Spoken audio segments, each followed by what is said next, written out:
Hey everybody, welcome. I'm Very Dead, and today what we're going to do is together search for Earth-like worlds, terraformables, and water worlds. So we're going to high value planets.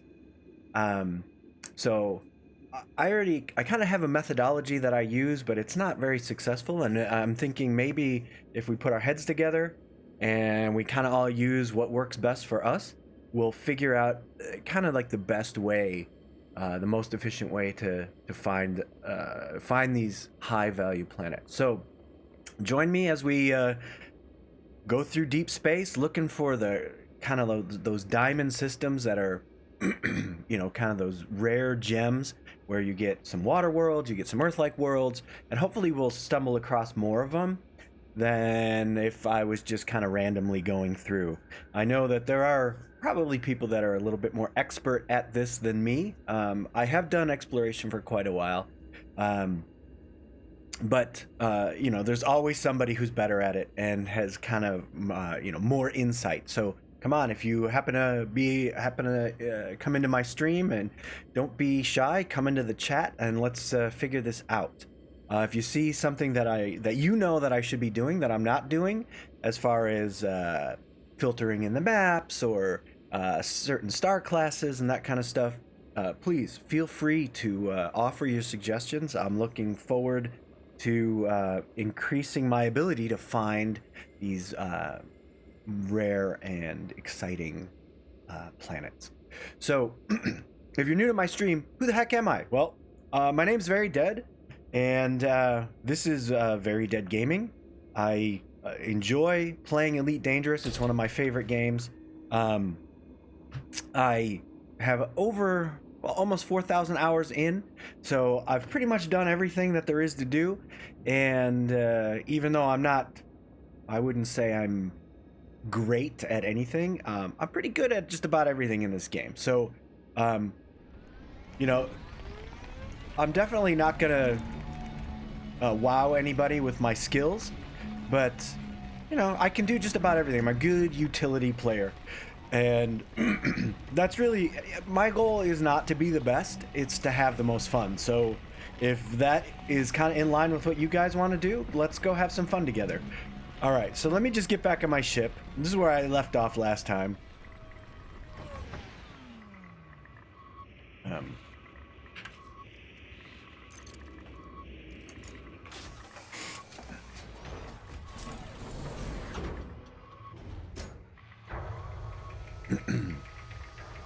And then we're just gonna head out. We'll get off this planet, and obviously this planet I landed on because it has rings and it's landable, and that's always awesome. All right, so here we go.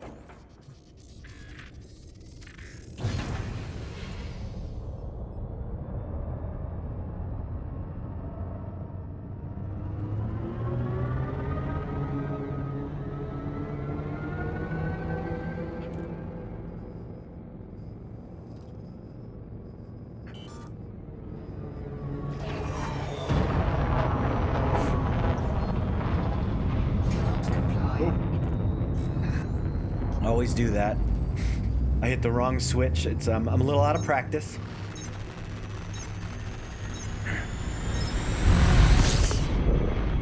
All right, so off we go. Back to doing some deep space exploration, and looking forward to finding a better method to locating those Earth-like worlds, and hopefully we'll figure out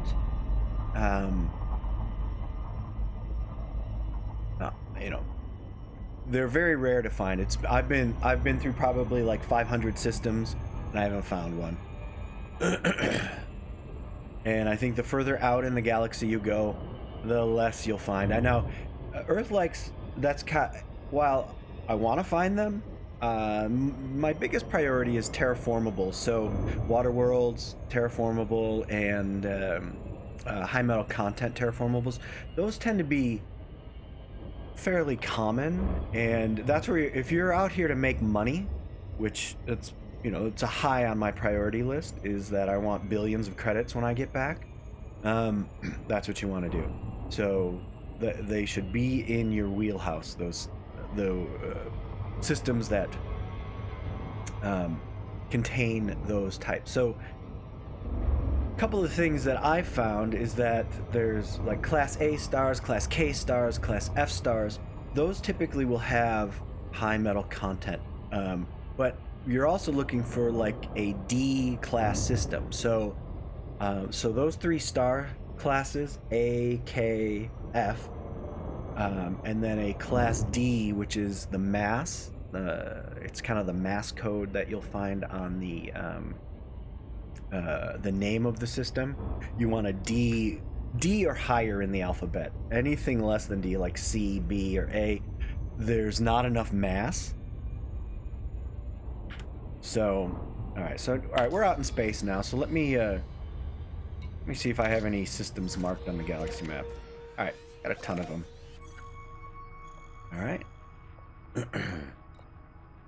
So we'll leave now, and we're just gonna jump to the next system because this one was kind of a bust. There wasn't really much. I mean, as you can see in that little left semi-transparent window on the left side of my screen, it's got estimated planet values because I use a third-party software called ED Discovery, and they have a nice little overlay that you can put on your screen.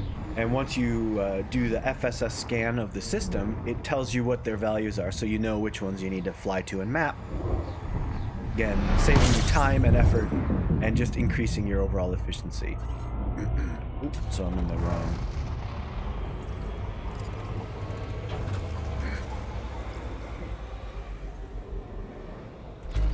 System scan complete. All right.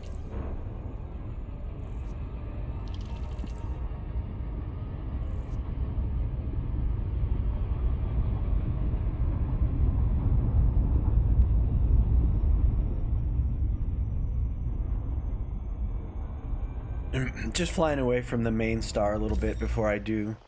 Oh, there's nothing here. Well, I don't know why I did that. Of course, system scan was complete. That means that we're just stars there. Got a little bit distracted.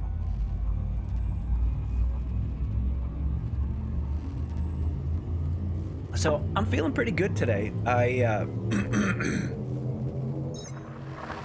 just have a lot of energy. I've been working on getting healthier, and I started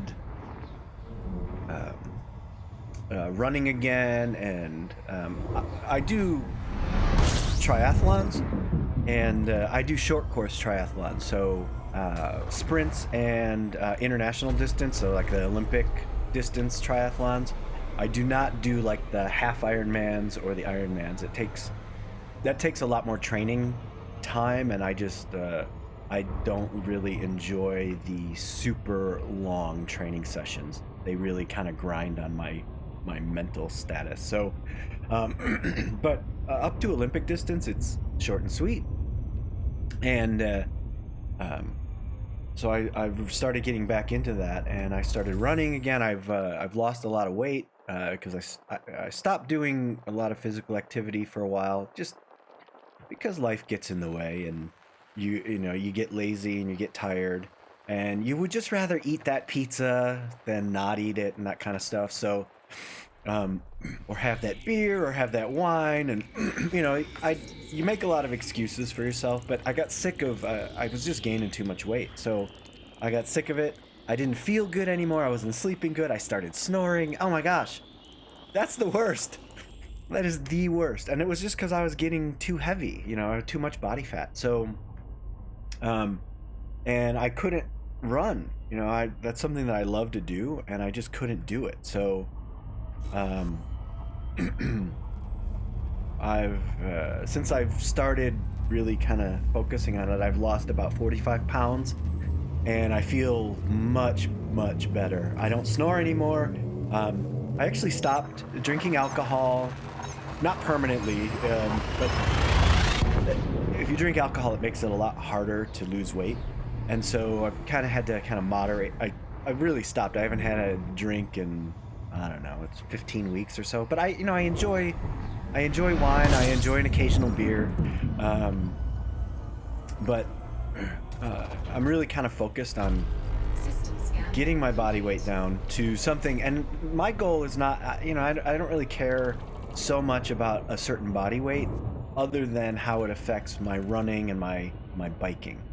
um, so anyways, I've been doing that, and today I just ran faster than I've run in probably 2 years, a couple of miles, and I was just like, oh, this is so good. I feel good after it. I don't feel exhausted, and it didn't feel hard while I was doing it.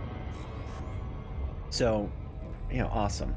And I think that just kind of translates to my energy levels throughout the whole day. And anyways, just kind of letting you know what my state of mind is. I'm feeling good. So I think I'm excited about, in the game. I have a better attitude than I've had in a while, because it's like, all right, let's go find some planets. Let's do this. We'll see. So far, I haven't found much, but that's all right. There's billions of systems out there, so there we go. We've got some planets here. The last few have been pretty empty.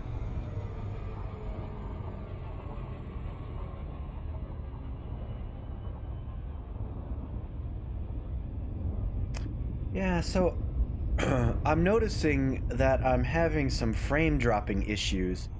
I'm not sure what that's all about. Let me, maybe that'll help. No, I'm still dropping frames. I don't know what's going on. I'll have to work on that. I have plenty of CPU, so I'm not sure what's going on there, but I'm looking at it and I'm dropping frames. Maybe I've got something running that I need to shut down.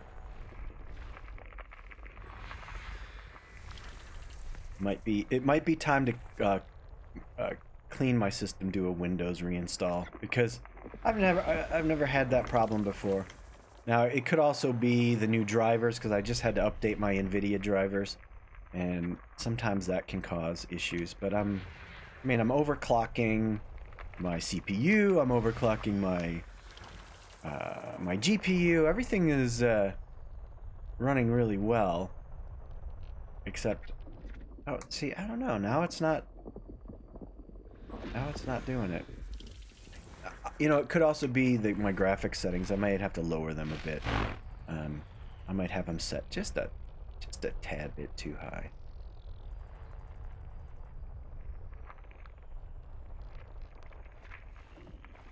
Why am I not finding?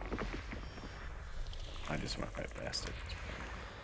I'm gonna just scan everything in this system, just because I haven't been very thorough in the last few systems.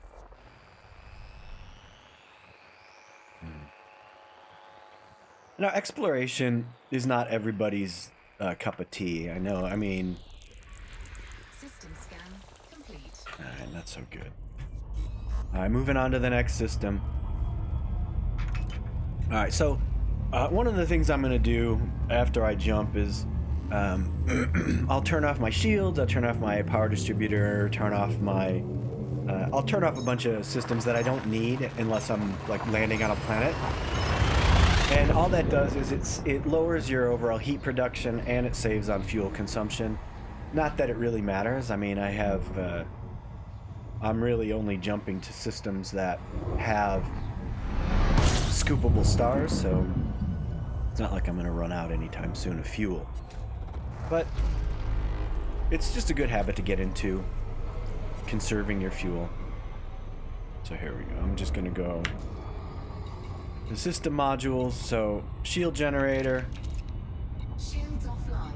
then vehicle hangar, and then cargo hatch. And I think, I usually keep my heat sink off, but I don't know, I've had this feeling that I might need it, so I'm gonna just turn it back on. Alright, so nothing here of much value, but sometimes it's always worth it to scan them, because you might find something unusual. But so far, nothing. And I use another third-party software package. I'll show it to you guys here in a second. It's what's it called? Let me find it. It's Elite Observatory, made by a very kind and generous person with their time. They decided that they wanted something that would work for kind of filtering out the interesting stuff as they explore, and just notify them when it's found. And I love it. It's a brilliant idea. It's something that makes life so much easier.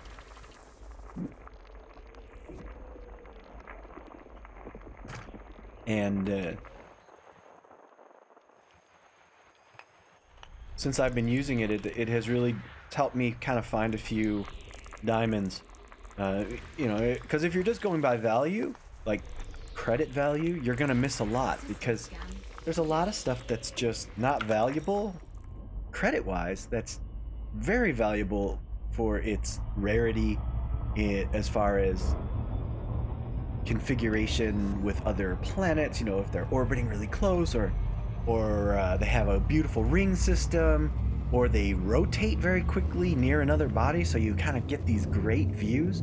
All that kind of stuff, that's, even though it might not be worth a lot for credits, it's really awesome to experience, especially if you're in VR, which I'm not right now. I don't like to live stream in VR because I don't like how the chat looks, because I like to monitor the chat, and I don't like it how it looks in my VR. And I have I don't know, it's like the 2nd generation Rift. Not really impressed with it. I don't think the resolution is good, so I'm gonna wait for like the next, because the 2nd generations look pretty good, but I think I'm gonna hold off until we really get some groundbreaking improvements in resolution. And also I need to upgrade my video card, because I have what do I have? I think I have a GTX 980, and the higher resolutions for VR really make that thing just kind of start smoking, and it does. I have to put the resolution down. I can't do the full res, and I have to lower the graphics settings, and you know, on the Rift that I have, that's not really an issue because the resolution is really kind of crappy. Especially, all right, so here we got a couple of terraformables, B2 and 3, and we're just gonna go to those. So it's 26. I'm gonna go get them. 2 and 3. We're just gonna go get these guys, because again, these are gonna be worth over $1 million a piece once I map them, and it's really, I think it's important to map them.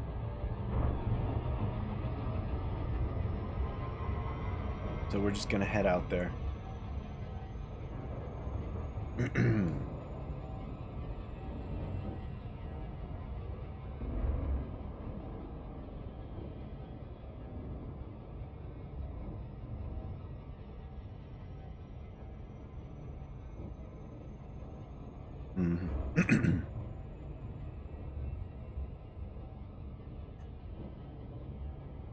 But it's been, I mean, I'm pretty far out. You can see there's the galactic core, and it's, I mean, I can almost get the whole thing edge to edge. I'm about 50,000, yeah, about 50,000 light years out from, I think, from Sol, like 49,000 or something. I'll get farther away, but I have to head back in a bit because I can't jump to the next galactic arm. Kind of, I got too far out, and the star clusters were just a little bit too sparse.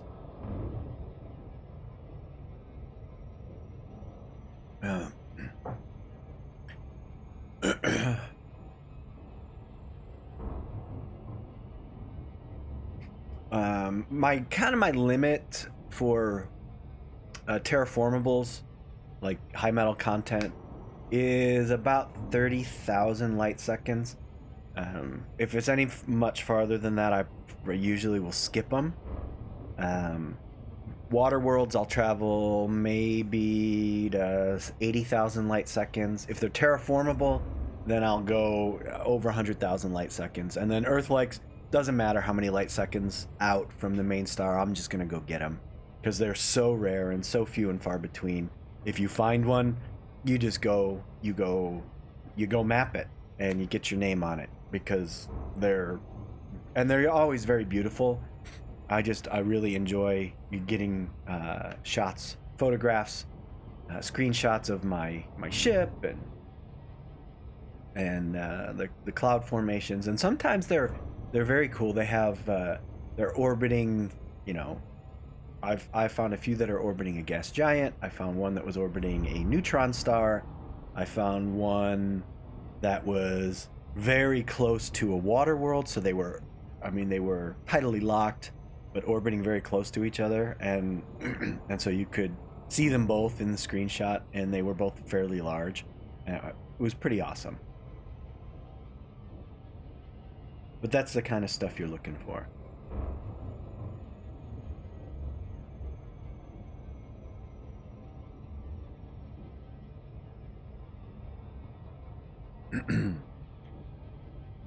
So I talked a little bit about how I look, and then the next thing I do is, like, when I'm getting from system to system, it's important to kind of quickly assess what's going on, and that's where I like ED Discovery, which is that little value panel. So I know immediately that those two planets that are worth 420,000 or 400,000 each, that they're both terraformables, and because of the value, they're and I knew they were high metal content, so I know that if I go and map them, I'm gonna earn over 1 million credits each. So it really kind of streamlines the decision-making process as to where you're gonna go and what you're gonna do, and you don't have to spend a lot of time looking through the system map. And I would go map these even if I wasn't getting the first discovery, because it's still gonna push that value up.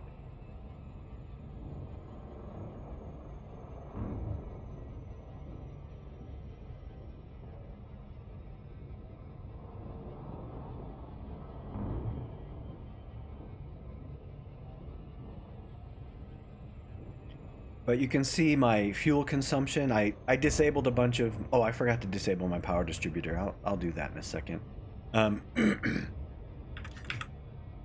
But the...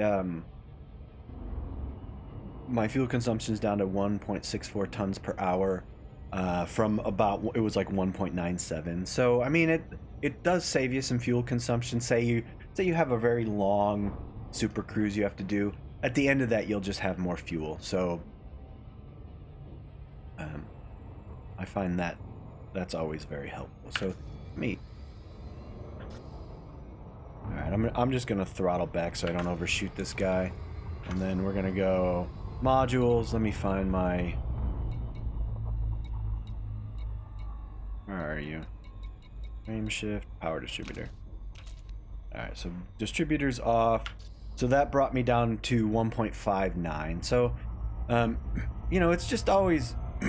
To me, it's always about doing the little things to reduce your heat, because the other thing too is it gives you a little bit more time if your heat production is lower. Let's say you jump and you're in between 3 stars, and sometimes you'll jump in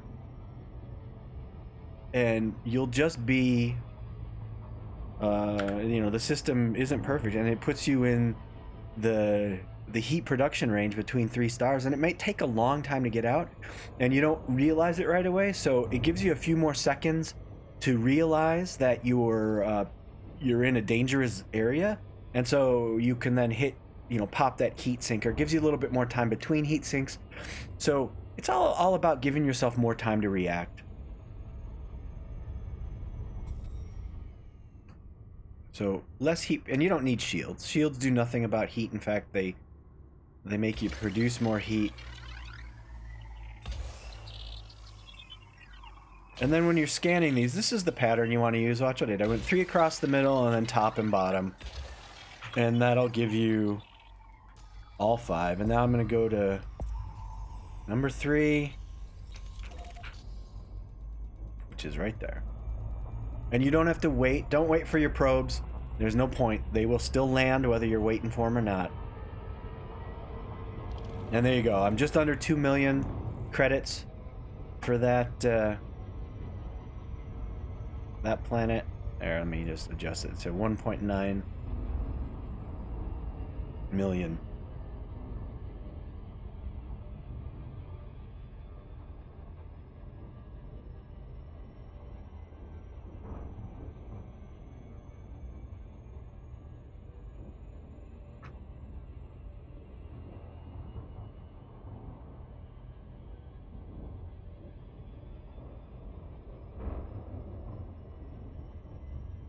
Yeah, I think it might be my graphics settings. I think I'm gonna drop those down just a tad. I think that's what was. Whenever I get near like when I jump into a system, that's when I notice that I start dropping frames in my broadcast. So I guess I just need to upgrade. Couple of things, anyways. I just upgraded my audio interface, so that I didn't have one before. I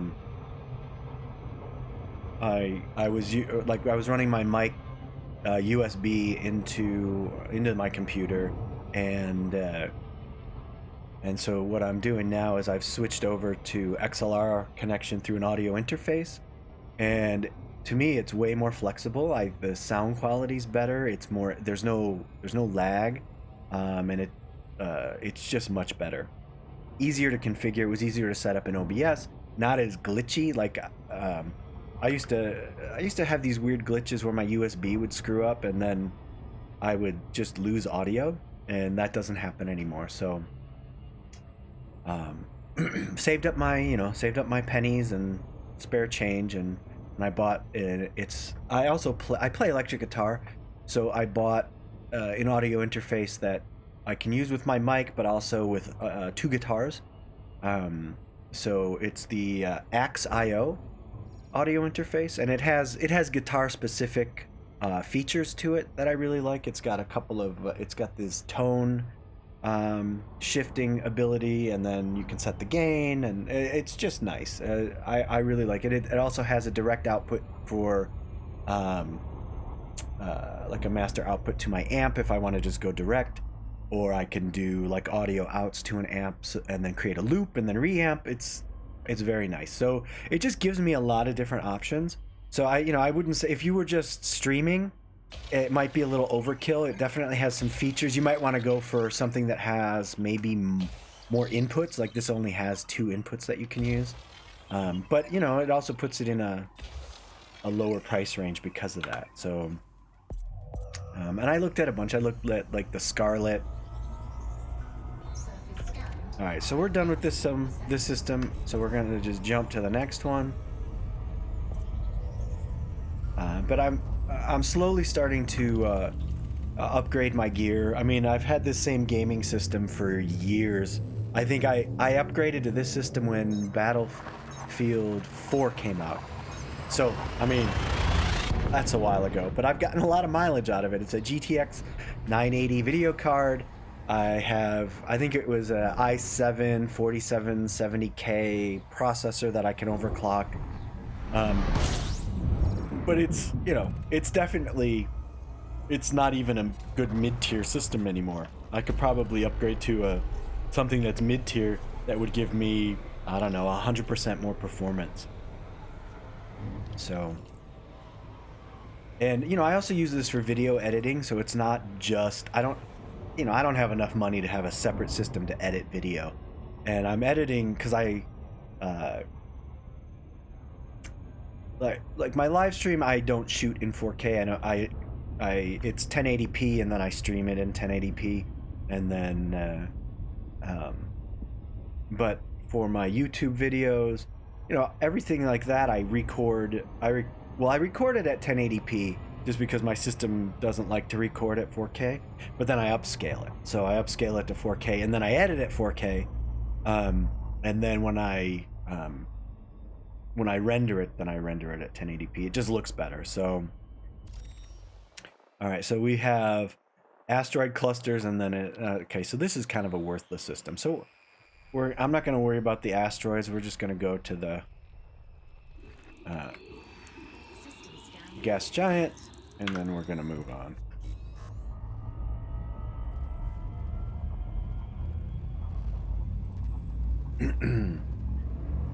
But I definitely don't have a lot of top of the line gear. My gear is, you know, it's 4 years old, but you don't need top of the line gear to make a good live stream. The camera I have is I think it's maybe 2 years old. It's like the Logitech. It's a 4K camera.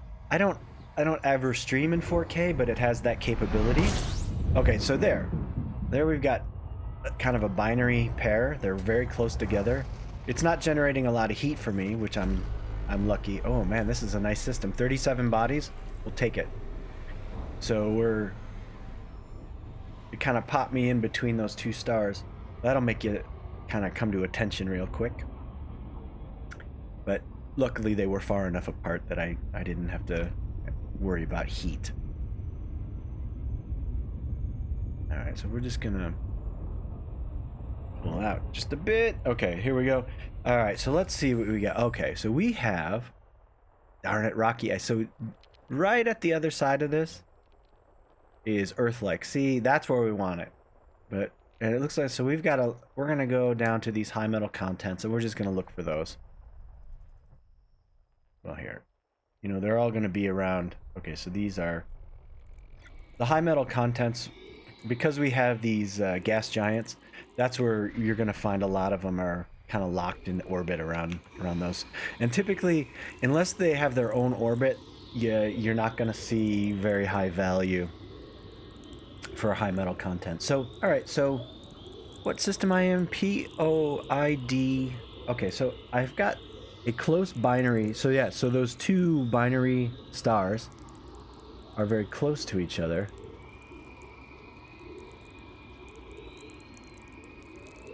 Yep. So they came up as interesting, which alright, so now we're gonna get these guys. We gotta head down to. Alright, so yeah, these are high metal content, but they're gonna be low value.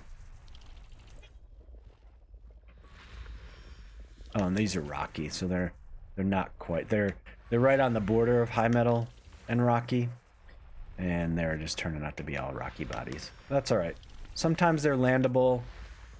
And the good thing is, so like if I wanted Jumponium, if I wanted to do frame shift drive boosting, this system, just from those bodies that I scanned, they have all the materials to mine or to go prospect all the Jumponium you need. So you could, you know, potentially get a ton.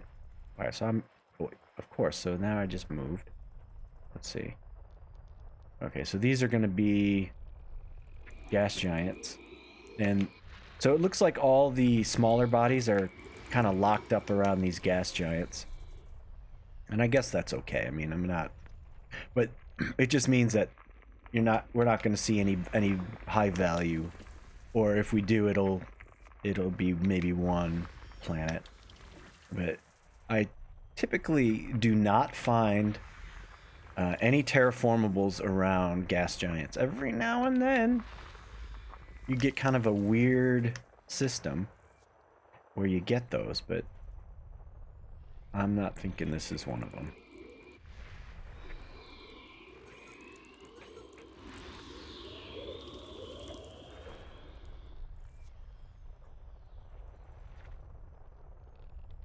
Okay, so here we go. More Rockies.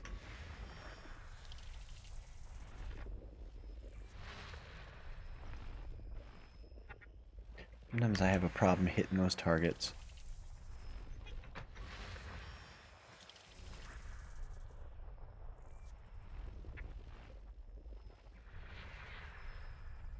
And let me see. my microphone, I'll just talk about that a little bit. I have a Blue Yeti Pro, so it has the option that you can do like a kind of a USB direct connect, or you can hook it up to like an XLR and connection and do just a straight like a audio connection directly. And I have to say that I prefer the XLR connection just for ease of setup. It's just so much easier, less glitchy, not dependent on my Windows audio drivers, and I don't have to run any extra software. Like when I was running direct, I had to use like Voice Meter, Banana, and that was that, for somebody like me who I wasn't really well versed in audio setup. It wasn't very easy to set up, and it took me a long time to figure out what it was doing because it just wasn't working for me mentally. I just couldn't visualize what was happening. But once I figured it out, it was okay, but it took a long time. So that's why I like using an audio interface. To me, simpler is better. And even though it was, I don't know, it was like $300 for my audio interface. I was saving up. Oh, I'm moving here. Come on. There we go. Sometimes these planets move. I saved up for it for quite some time. So it's like, no, I'm not rich, and I didn't take the purchase lightly either. It took me a long time to decide on one, and and it was really a compromise because I wanted to use the same audio interface for my guitar playing. So when I'm practicing at home, it's just something that I can use separately from my computer, and I can just plug a guitar into it. And my son plays, so sometimes we jam together, and it's and we practice together, and it's just more fun and easier that we can both plug in at the same time, and then I can have his output go to a separate amp. All that, those are the types of features I'm looking for. Okay, so we have a nested moon. So this planet does have some interesting stuff. We'll have to check that out. That's my, wow.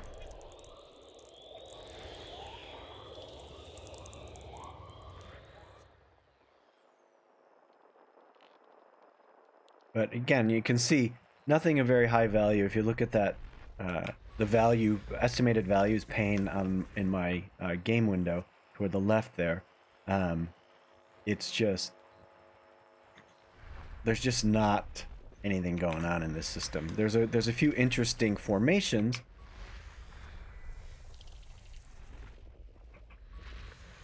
But I think I'm gonna move on before I check them out. Well, I'll see if that nested moon is close. We'll take a look. All right. So it's F3FA. Oh, AB. Let me see where AB is. AB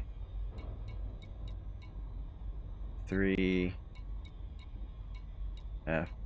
Oh, it's a moon around a moon. So yeah, I'm not going. It's not worth it.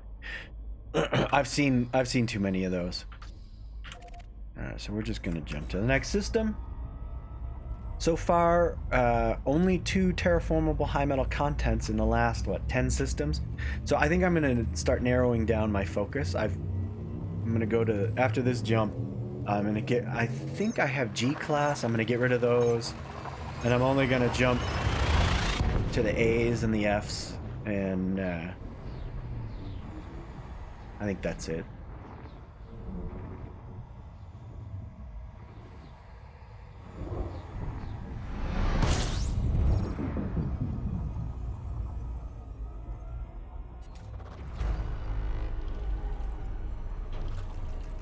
Alright, so before I start scanning this system, I'm gonna just go to my filters here, and okay, get rid of G's. We'll do F, K,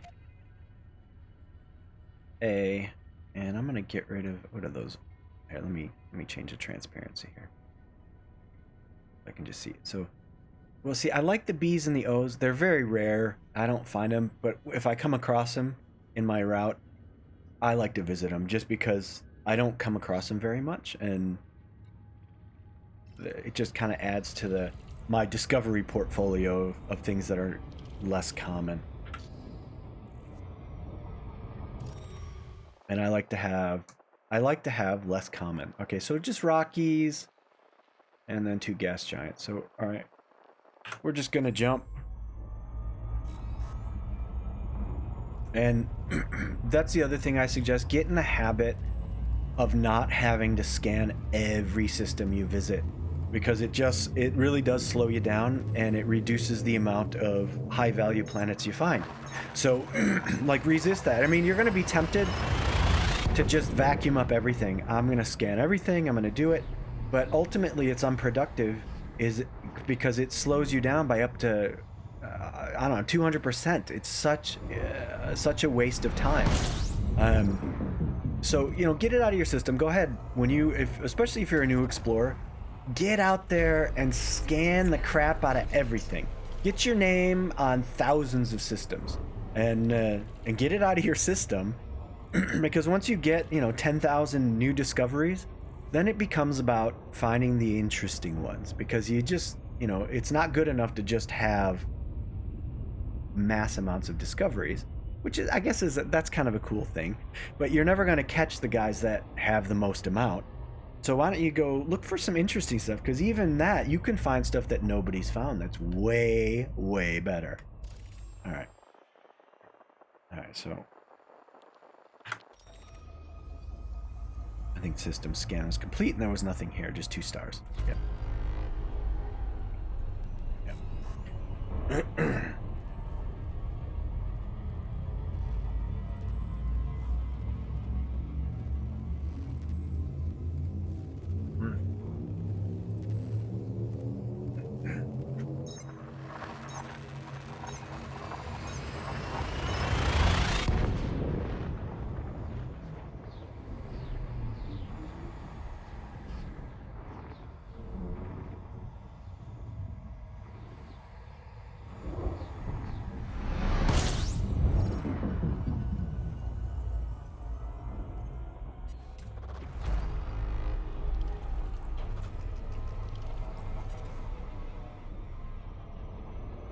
So we'll see now what happens if I'm able to narrow it down a little bit and just start hitting some more high metal contents, or if we're just kind of, sometimes you hit a dry spell where you just don't find a lot of good stuff, and you just kind of slog through it. All right, that looks like it might be a water world. Yeah. All right. See, very good. That's what I'm talking about. There she is. All right, so that looks like it's a terraformable water world, and I'm pretty happy with that find. All right, so we'll get this icy. And another thing that I like to do is, in the systems where you get a terraformable or an Earth-like world, I tend to, because those are interesting systems. I mean, just from that fact. So it's good to go ahead and scan everything. And so, we've got a high metal content that's worth even more. So that's awesome. That's gonna be close to 2 million for that.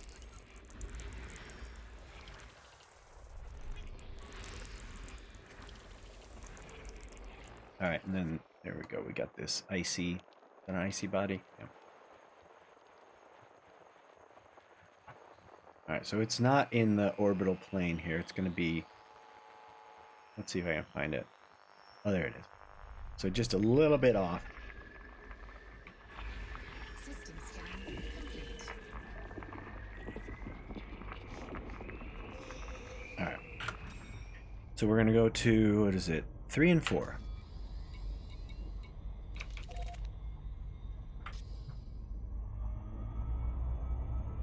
And that's as simple as it is. I highly suggest, if you don't have it already and you're thinking of exploring, before you go out, get ED Discovery, download it, configure it to work with your game so that it's reading your system logs, and then hook it up with, what is it, EDSM, Elite Dangerous Star Map. It's a third-party website. Hook it up with Inara, which is another third-party website. Hook it up with, what's the other one? I'm forgetting. There's There used to be another one called Elite Galaxy Online, and it was really my favorite. It was a beautiful web interface, very useful, but I guess it got too expensive for the guy that created it, and so it's gone. And that's pretty sad because to me, it it had a lot of things that the others didn't have, and I just really enjoyed using it. But that sometimes that happens, and I don't think it was as popular for whatever reason. It didn't get, and maybe the guy just couldn't figure out how to make money off of it. I mean, because it really ultimately isn't that what it comes down to? If you can't make the thing pay for itself, then it's not going to stick around. And to me, most of the people that do this, they don't do it to make money. They do it because they love Elite, but it's got to somehow pay for itself. You can't be sinking your own money into it.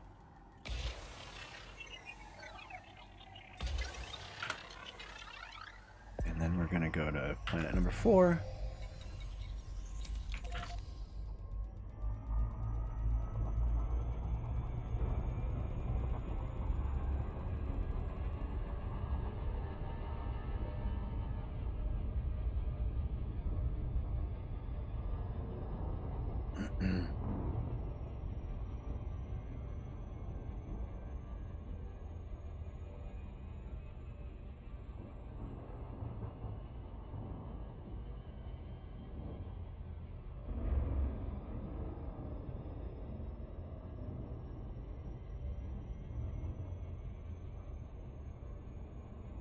And then, a lot about exploring is just this, sitting and watching as you kind of coast into a planet. And I mean, that's what it is. It's part of the reason that I like doing it so much, but it's also part of the reason why when you get sick of it, you stop doing it for a while, because it can get very repetitive, very tedious. And once you've been doing it a while, you've pretty much seen everything. I mean, not true, but the really rare stuff is so few and far between. You have to, I mean, sometimes it's weeks before you see something that you haven't seen before. And I guess it's okay. I mean, that's not a major deal breaker for me, because I like the routine. I like the monotony. I like the efficiency, the familiarity with the controls. You get into a groove, and it's like a mantra. You're doing the same thing system by system by system, and it's a meditation. And to me, that's a quality most games don't have, where you can kind of get into a groove. And you put, like, I don't have any music on right now, but when I'm exploring, when I'm not streaming, I definitely do put music on. The reason I don't now is clearly for copyright and that kind of stuff. But it's great. Put some music on, and you just kind of get into a groove. And I mean, I can lose 8 hours if I had 8 hours. I usually don't. Most of the time, it's an hour or two. 2 would be ideal. If I can get 2 hours in, it's like, oh my gosh, I'm so happy that I could actually play for 2 hours straight.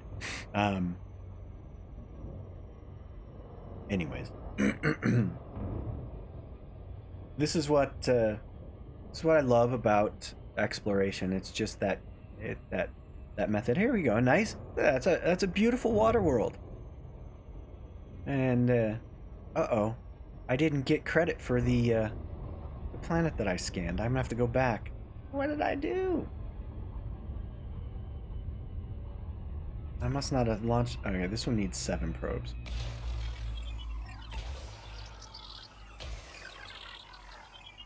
Or, you know what? Let me check. I'll check the system map real quick.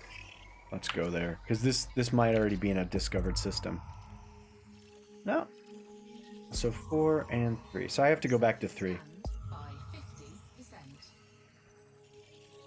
All right.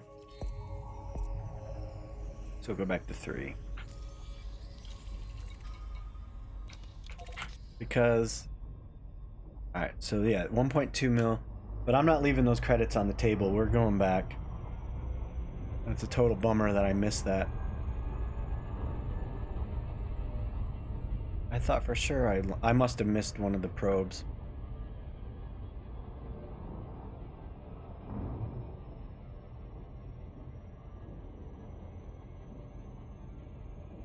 And that's the other that's the other thing about it's I haven't I was live streaming very regularly for a while, and then I stopped. Just life gets in the way sometimes. I had to work too much and I just didn't have the time. So live streaming had to be kind of shelved for a while. But when you do it for a while, you get better at talking while playing, and it takes me a while. I'm one of these guys. I really am that. I am a monotasker. I am not a multitasker. I do one task at a time. I can do many, like I can do a lot of tasks, but I have to focus on whatever single task I'm doing at the moment. And it's really hard for me to talk to somebody while doing something that also requires my attention. And it takes practice for me to do that. So, and I'm out of practice. So there you have it. It's really bad when I'm trying to dock at a station and I'll just forget to get permission to land. And there I am inside of the starport, and they're telling me you're trespassing. Oh, that's lovely. And then, of course, once you're trespassing, they won't give you permission. So you have to leave. That's the way I play. But I haven't been in a station in a very long time, at least not in this account. I have two accounts. I have one that I use for exploration and kind of deep space stuff, and then the other one I use for combat and mining and kind of the in the bubble kind of stuff. So, but whenever I'm out exploring, I use this one, and sometimes I use them both because they when I'm done on an exploration journey, this account has some good stuff in it. I mean, I've got a lot of credits, I've got a lot of cool ships, and sometimes they're more appropriate for what I want to do.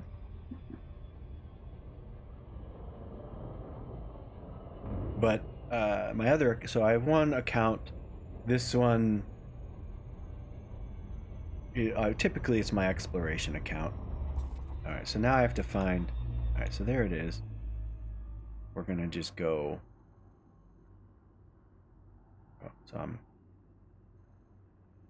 We're gonna go just past the horizon. Well, I got 5. All right, so let me see. We'll go. Let's see if that works. Because it's on the back side. Let's see if I can. I'm at 89. You just have to get to 90%. So isn't that a bite? I was 1% shy.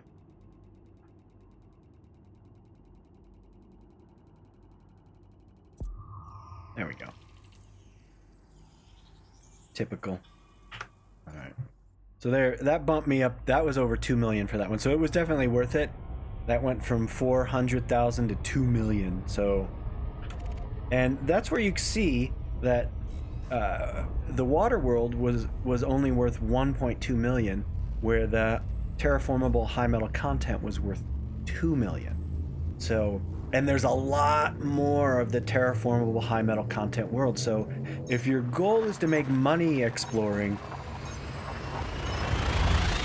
those should be your bread and butter. You should be going after those. And that's usually the Class A, Class F, and Class K stars will have a lot of those. And they have to be in the mass code D or higher. You can get some in mass code C, but typically you're not going to find a lot of anything in a mass code C or lower. They're just less interesting systems because there's not a lot of stuff.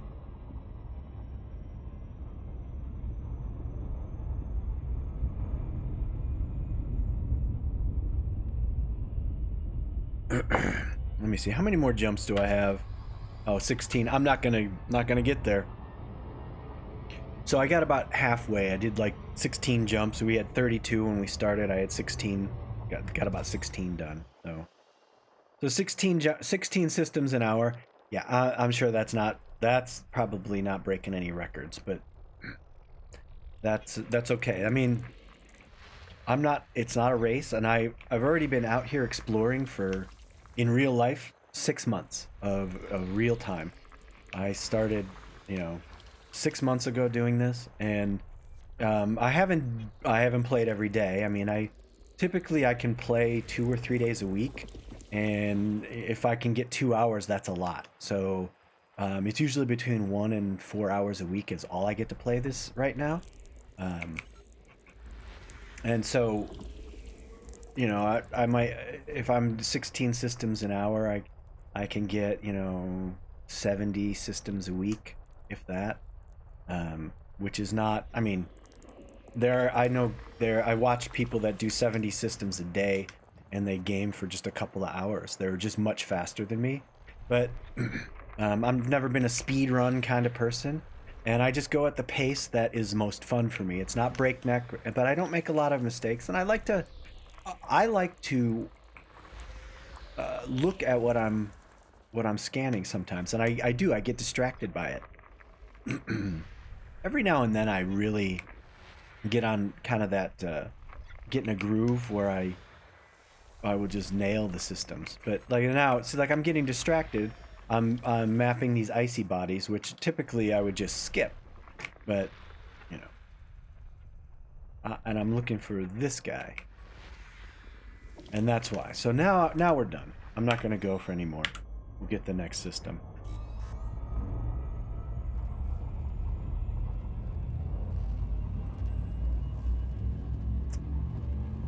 But if you have any suggestions as to, or any opinions as far as how to best find the high value planets, I love to hear it, because even though I've been playing this game for over 4,000 hours, it seems like I always learn something new.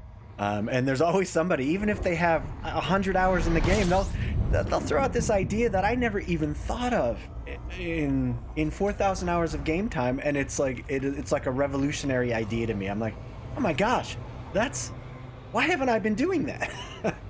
So anyways, if you think of anything, please feel free to just jump in the chat and let me know. And what I do is I'll jump into a system, I'll scan it, and then I fly away from the star. I don't immediately go into the FSS scanner, just because you're too close to that main star, and a lot of times stuff is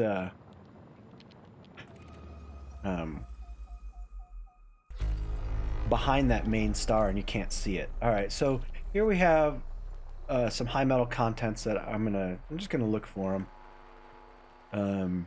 The high value planets, really, if you're trying to make money doing exploration, your bread and butter should be terraformable high metal content worlds. Absolutely. They're as common as dirt, and they're worth a lot. If you find decent terraformables, they're worth 2 million credits and up once you map them, and you can find them by the thousands. So yeah, on this trip I have over 2 billion credits worth of terraformable high metal contents already mapped. And a lot of times you'll see it's scanning. If you're interested in geological formations and stuff, like this has 20 and it's landable, so you could land and you could go explore, and you would find volcanic features and cool materials and stuff like that. I've done thousands of those. I'm just not interested anymore. And once you've mapped like all of them, there's really not a lot of variety. And I think I'm waiting for another update where they add more.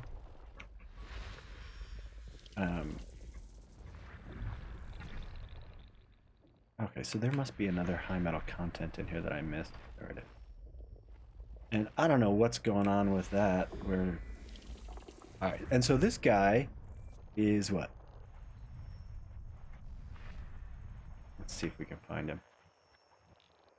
It's an icy. I'm not gonna waste time. We're just gonna jump to the next system. In my goal in exploration, I'm always looking for terraformable high metal contents. That's usually top of my list, but obviously the diamonds in the rough, the rare gems, are going to be your Earth-like worlds that are, kind of in the habitable zone, and then water worlds, which are actually quite common. I've discovered several thousand of those, and those are always they're worth at least 1.2 million. If they're terraformable, you can get over 3 million for them. So always look for those. The star classes that I really limit myself to are the K stars, F stars, and A stars, and with the mass code of C. So, all right. So, like the system I'm in right now, or mass code D or higher. So you see, like, you can't filter by mass code, unfortunately. They don't let you do that.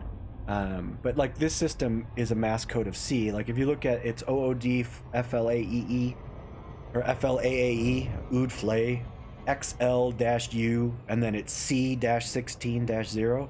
That C is the mass code of the system. And that's the important code you're looking for. You want that to be a D. If it's if it's a D or higher, those typically are higher mass systems that are going to have more interesting planets, high metal contents with a little bit more mass, a little bit bigger. And that's going to be your best bet for getting those kind of rocky bodies that you're looking for, Earthlikes, water worlds, and such. All right, but I'm not seeing. I have to go further out. Oh, there it is. All right, so here we go.